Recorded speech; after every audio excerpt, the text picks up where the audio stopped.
नमस्कार, बहुत स्वागत है आप सभी का। आप देख रहे हैं इंडिया टीवी। 23 में 24 का सेमीफाइनल यानी 5 राज्यों का चुनाव जो अब शुरू हो चुका है और आज इस खास प्रोग्राम में हम आपको बताने जा रहे हैं कौन जीतेगा मध्य प्रदेश। अभी से आप ये प्रोग्राम देखना शुरू कीजिए और ठीक 5:40 पर, मैं वक्त आपको बता रहा हूं, 5:40 पर हम आपको बता देंगे हमारे हिसाब से मध्य प्रदेश में कौन सरकार बना रहा है, शिवराज सिंह चौहान या कमलनाथ, कौन मुख्यमंत्री बनने जा रहा है, अब की बार किसकी सरकार। इसमें बहुत सारे फैक्टर्स हैं। क्या जाति चलेगी, धर्म चलेगा, अभी इजराइल और गाजा की लड़ाई चल रही है हमास की, क्या उसके नाम पर वोट पड़ जाएंगे, शिवराज का काम बोलेगा या वोटर कमलनाथ की गारंटी पर यकीन करेगा। बहुत सारी गारंटी चल रही है, 500 में सिलेंडर, 1500 रुपया महीना खाते में, या सरकार की लाडली बहना भैया शिवराज की नैया पार लगा देंगी। जाति गणना का दाव बीजेपी को कहीं भंवर में तो नहीं फंसा देगा। राहुल गांधी बार बार जाति गणना, जातिगत जनगणना कह रहे हैं। तो आइए हम शुरू करते हैं आज के सबसे पॉलिटिकली हॉट प्रदेश से, मध्य प्रदेश का ओपिनियन पोल आपके सामने आज हम रखने जा रहे हैं। मालवा, निमाड़, बघेलखंड, भोपाल, चंबल, महाकौशल, ये सारे क्षेत्र हैं मध्य प्रदेश के। तो मध्य प्रदेश को हमने कुल 6 हिस्सों में डिवाइड किया, 6 रीजन में, और उसके बाद ये ओपिनियन पोल आपके लिए किया है। और ओपिनियन पोल का मैं पहला आंकड़ा आपके सामने बस अभी रखने जा रहा हूं। मेहमानों से आपको मैं मुलाकात करवा दूं। हमारे साथ सबसे पहले आपको मिलवाते हैं जिन्होंने सर्वे किया। CNX से भावेश झा हमारे साथ हैं, जरा तालियों से स्वागत कीजिए। भावेश की टीम ने यह सर्वे किया है और आज आपको पता चल जाएगा कि उनके सर्वे में क्या आया। क्या शिवराज सिंह चौहान 17 बरस मुख्यमंत्री बनने के बाद एक बार फिर और 5 साल अपने लिए कमा सकते हैं, या बस यहीं तक था उनके हिस्से में मध्य प्रदेश पर शासन करना, अब बारी किसी और की।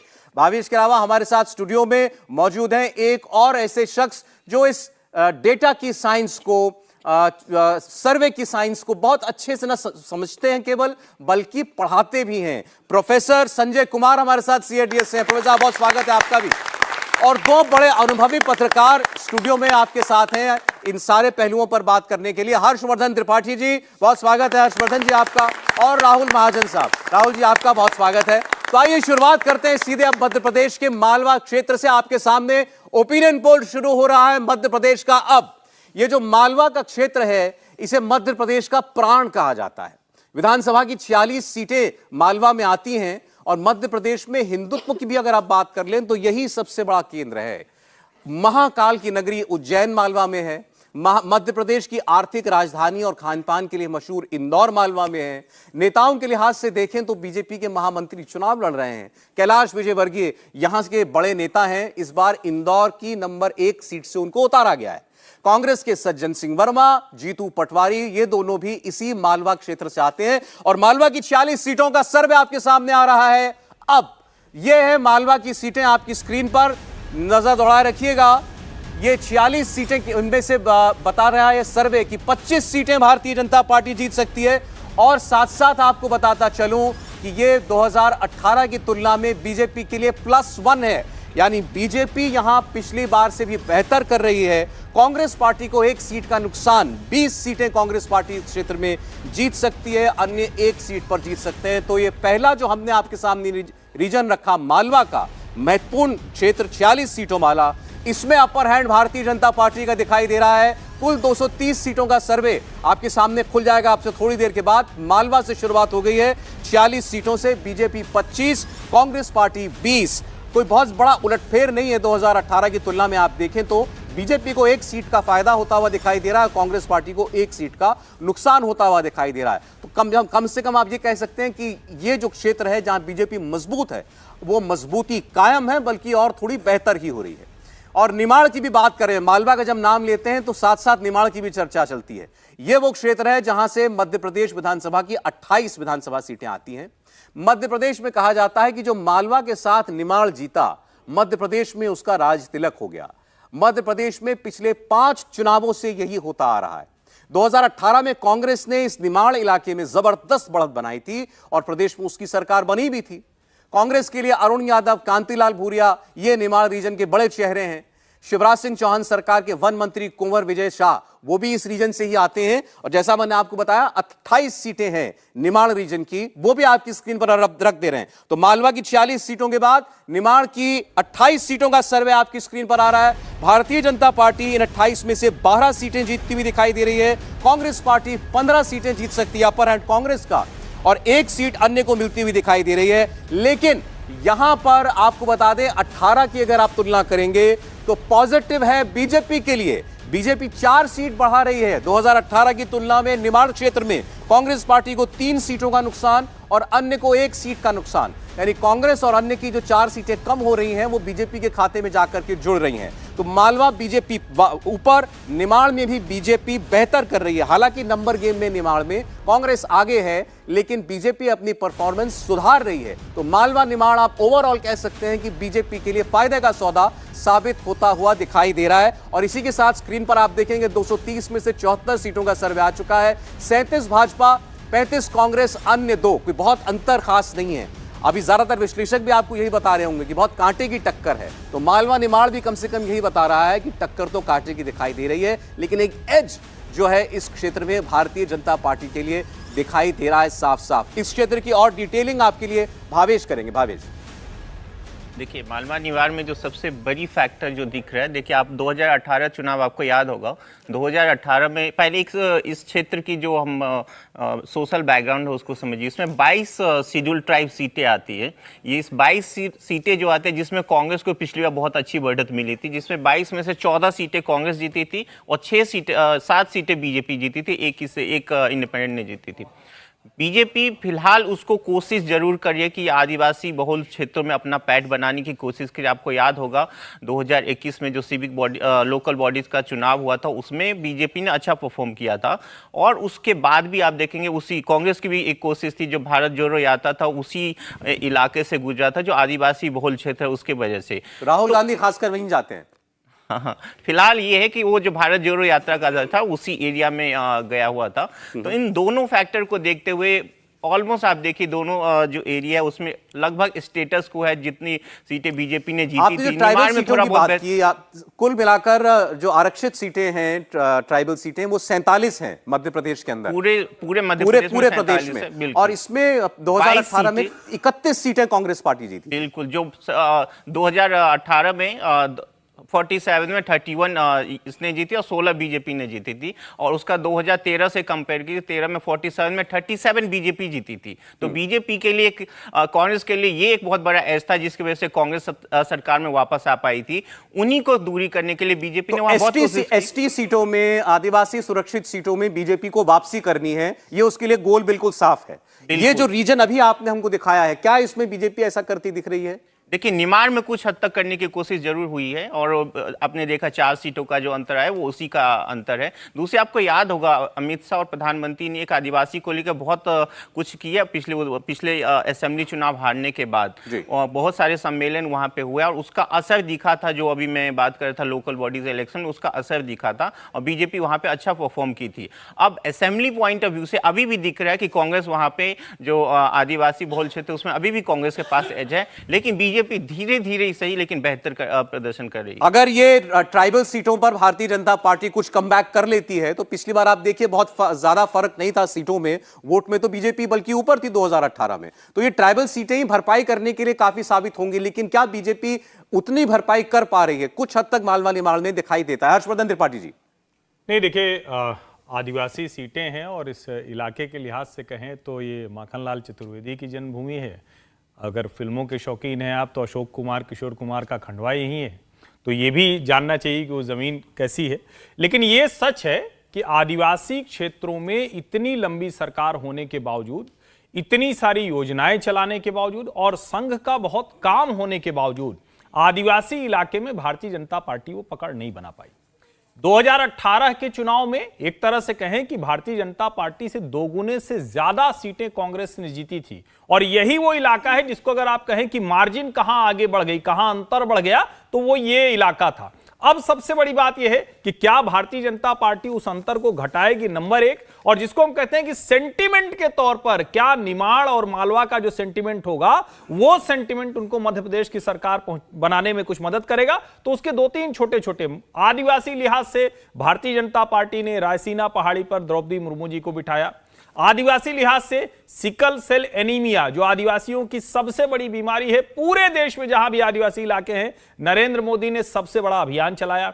आदिवासी इलाके में स्वयं सहायता समूह, जिसको हम सेल्फ हेल्प ग्रुप के नाम से जानते हैं, जो महिला उसको लीड करती है, जिसको नरेंद्र मोदी बार बार कहते हैं कि हम धीरे धीरे सबको लखपति दीदी बना देंगे, उसको बड़ा वो प्रचारित करते हैं।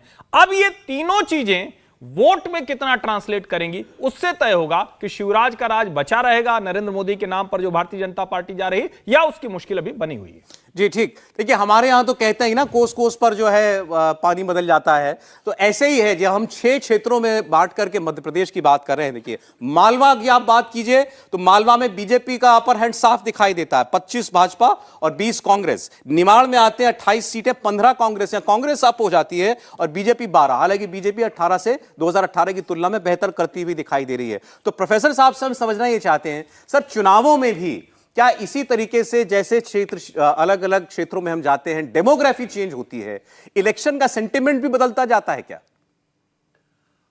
बिल्कुल, आप जैसे कह रहे हैं डेमोग्राफिक्स बदलता है तो इलेक्शन का सेंटिमेंट बदलता है या नहीं बदलता है, ये सब इस बात पर निर्भर करता है कि मुद्दे क्या हैं।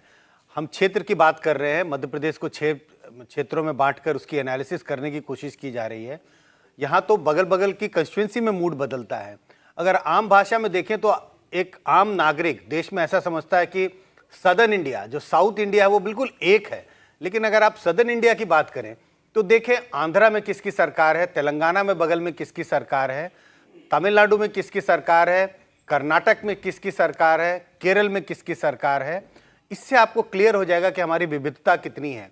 तो ये विविधता जो मैं राज्यों के हिसाब से बात कर रहा हूँ, राज्यों के अंदर भी जब चुनाव होते हैं, जिसका अभी हम विश्लेषण कर रहे हैं, राज्यों के अंदर में भी जब चुनाव होते हैं तो क्षेत्रवार आपको अलग अलग इश्यूज दिखाई पड़ते हैं और कई बार तो अलग अलग विधानसभा क्षेत्रों में भी अलग अलग इश्यूज हमें दिखाई पड़ते हैं। कई बार बहुत लोकल इश्यूज होते हैं और इस तरह के सर्वेज ही उन लोकल इश्यूज को पकड़ के उसको कैच कर पाते हैं और जनता के सामने हम इसको पेश कर पाते हैं। जी राहुल जी, ये जैसा हमने बताया मालवा और निमाड़ का जो एरिया है, इसमें ट्राइबल सीट भी है, तो इसके साथ साथ इंदौर जैसी सीट भी है, बिल्कुल बिल्कुल अर्बन सीट भी है।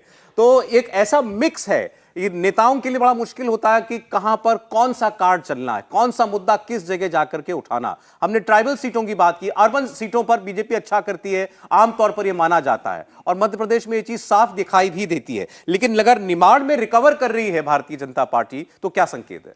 देखिए, 2 बातें मैं जो ट्राइबल का पूरा मामला है उस पर भी कहूँगा। एक बात कि अगर हम पिछले सब चुनावों को देखें, 3 चुनाव चलिए देख लेते हैं। अगर पिछला चुनाव देखें तो कांग्रेस को 31 सीटें ट्राइबल एरियाज में मिली थी 47 में से। अगर उससे पिछला चुनाव देखें तो जो है बीजेपी को 31 सीटें मिली थी और उससे भी पिछला चुनाव देखें तो उनको लगभग 25-27 ऐसे सीटें मिली थी।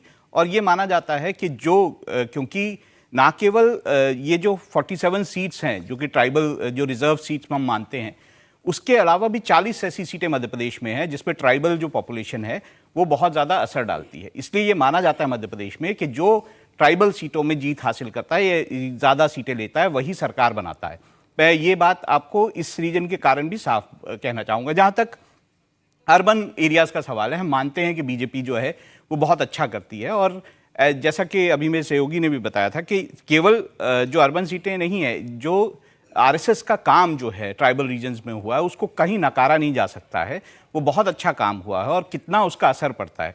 दूसरा, ट्राइबल सीटों में एक और भी कारण आएगा कि इस बार बीएसपी एक ट्राइबल पार्टी जो है, गोवर्धन गणतंत्र पार्टी, उसके साथ चुनाव लड़ रही है और वो दोनों मिलकर चुनाव लड़ रहे हैं इस बार। तो उसका क्या असर आता है ये भी हमें देखना पड़ेगा। तो ये सारे फैक्टर जो हैं वो काम करेंगे और खास तौर पे जैसे आपने इंदौर की बात की, अर्बन सीटों की बात की, बीजेपी हमेशा उस पर अच्छा करती है। लेकिन आपने बताया की है ट्राइबल सीटें, जिसने एसटी आरक्षित सीटें हैं वो जीती ज्यादा, सरकार बनाने का तुरुप का इक्का उसके पास। तो ये देखिए, ये आपको एक किस्म का मंत्र मिला है, क्योंकि जैसा उन्होंने बताया 47 प्लस कम से कम और 40 सीटों पर प्रभाव जो आदिवासी हैं वो डालते हैं। अब कुछ सवाल जो मैंने इस सर्वे के दौरान पूछे वो आपके सामने मैं रख रहा हूं। एक सबसे बुनियादी और बेसिक सवाल जो हर सर्वे में पूछा ही जाता है, पूछा जाना चाहिए। एक बात मैं जोड़ देता हूं। देखिए, जब हम लोग ये कह रहे हैं ना, तो थोड़ा सा मध्य प्रदेश को समझिए। देश का शायद ही कोई ऐसा राज्य होगा जो इतना वनाच्छादित है, यानी जहां जंगल हैं बचे हुए। सबसे ज्यादा, जिसको हम कहते हैं ना, अलग अलग जगह आप घूमने जाते हैं तो कहते हैं जंगल सफारी कर लें, तो सबसे ज्यादा सफारी वहीं आपको मिलेगी। सबसे ज्यादा फॉरेस्ट डिपार्टमेंट का कवरेज जो वहीं आपको मिलता है। यही वजह है कि जब हम कहते हैं कि आदिवासी इलाके और उनके मुद्दे कितना महत्व डालते हैं और क्या सरकारों ने उन इलाकों को बचाने में कोई काम किया है, तो उसका भी जवाब वहां मिलता है। बिल्कुल ठीक। अब मैं आपके सामने रखने जा रहा हूं सबसे बड़ा मुद्दा मध्य प्रदेश की जनता के लिए क्या है। तो कुछ ऑप्शंस थे, जैसे बेरोजगारी, विकास, महंगाई, हिंदुत्व, राष्ट्रवाद, भ्रष्टाचार, लॉ एंड ऑर्डर, या किसी कोई व्यक्ति को कह सकता है कि मुझे समझ नहीं आता कि कौन सा क्या मुद्दा होना चाहिए। वो सारे ऑप्शंस आपकी स्क्रीन पर हैं। सबसे बड़ा मुद्दा बताया कि किसी एक मुद्दे पर सबसे ज्यादा लोगों ने मत दिया अपना, वो था बेरोजगारी। 27% लोगों ने कहा बेरोजगारी है हमारे लिए सबसे बड़ी बात और इसी पर पड़ेगा वोट। इसके अलावा आप देखिए 21% लोग कहते हैं डेवलपमेंट कितना हुआ, हम ये देख करके वोट डालते हैं। 19% लोग महंगाई से प्रभावित होते हैं, उनको लगता है महंगाई हमारे जीवन में सबसे बड़ा मुद्दा है। हिंदुत्व एक बड़ा फैक्टर है, और राहुल गांधी को अभी आप सुन रहे होंगे ना, बार बार कहते हैं कि बीजेपी कहती है मध्य प्रदेश हमारी हिंदुत्व की लेबोरेटरी है, तो इसी लेबोरेटरी में इस बार हम बदलाव करके आपको दिखाएंगे। 15% लोग मानते हैं मध्य प्रदेश के कि नहीं, हम हिंदुत्व के साथ जुड़े हुए हैं। आप समझ सकते हैं कि सीधा सीधा भारतीय जनता पार्टी का कोर वोट बैंक है। राष्ट्रवाद यानी नेशनलिज्म, 3% लोग इस पर समझते हैं कि ये वोट करने का नजरिया होना चाहिए। भ्रष्टाचार 7% लोगों के लिए महत्वपूर्ण मुद्दा है। लॉ एंड ऑर्डर 5% लोगों के लिए। तो महंगाई, इसके अलावा विकास और बेरोजगारी, ये 3 बड़े मुद्दे, साथ साथ हिंदुत्व को भी जोड़ दिए, 4 बड़े फैक्टर। अब इन्हीं मुद्दों पर मुख्यमंत्री का काम आपको कैसा लगा? 17 साल शिवराज सिंह चौहान वहां मुख्यमंत्री हैं, 17 साल से लगातार। बीच में 15 महीने का गैप आ गया था जब कमलनाथ मुख्यमंत्री बने थे, नहीं तो आप 2005 से लेकर के अब 2023 तक अनवरत निरंतर शासन रहा शिवराज सिंह चौहान का। तो देखिए, इतने लंबे काल के बावजूद 47% लोग कहते हैं शानदार काम है शिवराज सिंह चौहान का, 47%। और ये तो अपने आप में उनके लिए एक बहुत बड़ी बधाई की बात है कि भाई अगर 17 साल मुख्यमंत्री रहने के बाद लगभग आधी आबादी आपको मानती है कि आपने शानदार काम किया है।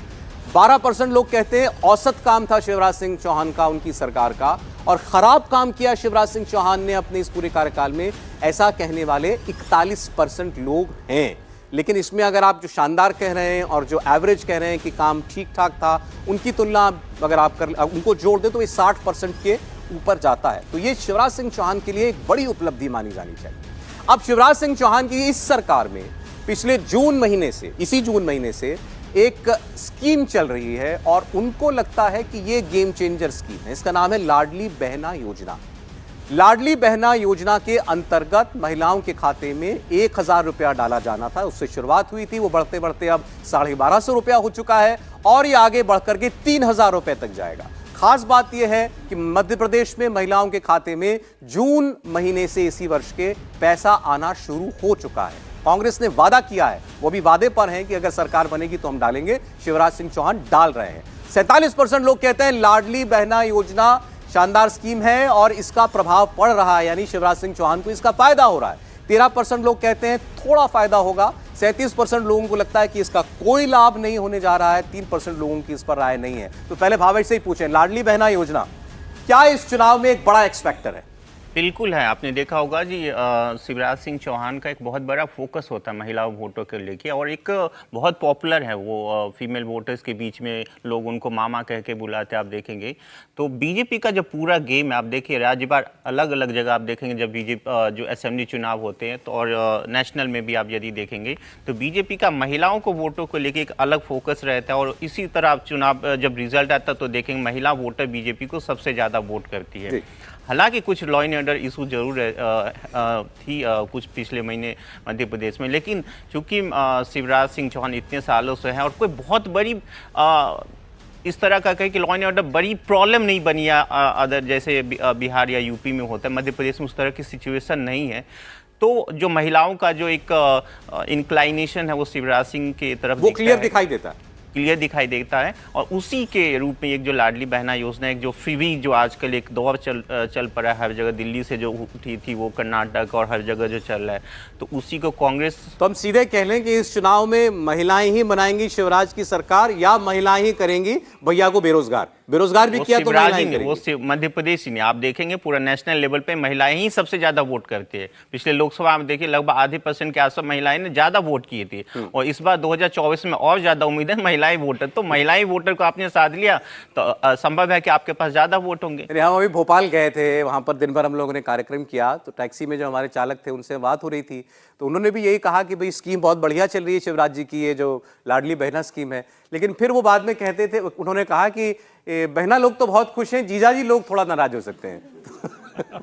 क्या ऐसा है मध्य प्रदेश में, हर्षवर्धन जी? नहीं देखिए, ठीक बात है कि जब हम स्कीम्स के लिहाज से बात करते हैं तो किसी न किसी को तो टारगेट किया जाएगा।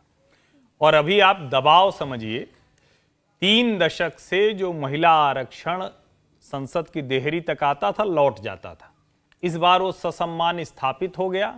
विरोध कोई नहीं कर पाया ओवैसी जी को छोड़कर, और स्थिति ये कि हर कोई कह रहा है कि भाई हम लेके आए, हम लेके आए, हम लेके आए। यानी महिलाओं का दबाव घर में पहले सिर्फ एक घर में होता था, अब देश के हर नेता पर है दबाव। तो ये सुखद संकेत है, मेरा ये मानना है, राजनीति के लिए सुखद है, समाज के लिए सुखद है।